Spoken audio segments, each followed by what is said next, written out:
Hər vaxtınız xeyir, hörmətli qrup üzvləri. Bugün biz Amerikan ağ kəpənəyinin tırtılından danışmaq istəyirik. Bu günləri iyul ayının 2-si 2026-cı il. Bugün düzdür, rayonumuzda bir çox formalarda dərmanlama işi aparır. Ancaq biz bugün nəyi ən çox göstərmək istəyirik? Bu dərmanlama üsulunun nə qədər təsirli, nə qədər effektiv olacağı, yoxsa olmayacağı bu şübhə altındadır. Onun da səbəblərini indi mən sizə açıqlayacağım nəyə görə. Gördüyünüz kimi, indi mən sizə onu əyani göstərəcəm ki, bu məsələ nəyə görə çox həssas məsələdir. Yəni, bu ilə elə ötəri məşğul olmaq olmaz. Çünki keçən il payızda ötəri məşğul olduğumuz üçün bugün biz təkrar onun fəsadı ilə, o problemlə təkrar qarşılaşırıq. Yenə də eyni deyək ki, mövzunun içində məxməri bağa böcəyindən danışacağım. Məxməri bağa böcəyinin bizə heç bir zərəri son 5 ildə təsdiq olunmadı.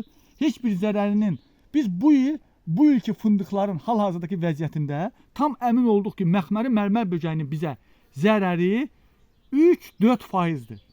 Yəni ki, demək olar ki, yoxdur. İnsanın təbiətə verdiyi ziyana baxsaq, gün ərzində səhərdən axşama qədər. Bu, gəlib, inanırsınızmı, 50-60% edir.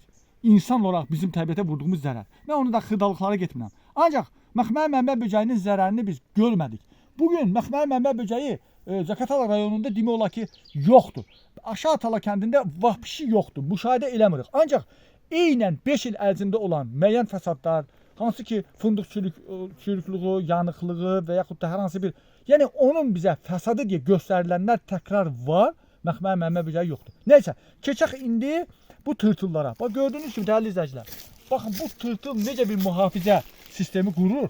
Bu budağı biz, bu qolu, budağın bir qoludur, yüksəkdən qırmışıq ki, əyani olaraq insanları buna tanış eləməyə. Siz baxın, bunu nə qədər leysan yağış yağsa da, bu toru yağış keçmir. Baxın bura, baxın dəyərli izləyicilər. Görün burada bu nə özündən bir sistem qurub. Bu bizim üçün də bugün də baxın, şübhəli nədir bilirsiniz? Bu dərman vasitəsi bu toru keçəcəkmi? Bu vurduğumuz bizim dərman, dərman vurub bizi rahatlatdıq özümüzü ki, biz getdik, dərmanı vurduq, başımızı, əlimizi qulağımızın arxasına qoyduq, evdə oturduq ki, biz dərman vurmuşuq. Yaxşı, bunu biz daim nəzarətdə saxlamalıyıq ki, görək bu dərman bu toru keçdimi? Bu tırtılları görsün, mən bu toru cıracağım. Baxın. Görürsünüz, baxın, nə çətinliklə, baxın. Asan da deyil, mən sizə deyim, yağış keçmir. Baxın bura, baxın, burada nə qədər var, baxın bura. Görün necə mühafizə olunur, baxın. Ona görə də, əgər dərmandan istifadə olunursa, daim nəzarətdə saxlayın bağınızı ki, bu dərman, bu toru keçəcəkmi? Bu hansı səviyyədə buna təsir eləyəcək? Yoxsa biz təkrarlamalıyıq bunu. Yəni, bugün bizim ən ciddi problemimiz bu Amerika ağ kəpənəyinin tırtılıdır. Buraxın o məxməri mərmər böcəyi söhbətini dondurun. Bir dəfəlik o məsələni dayandırın.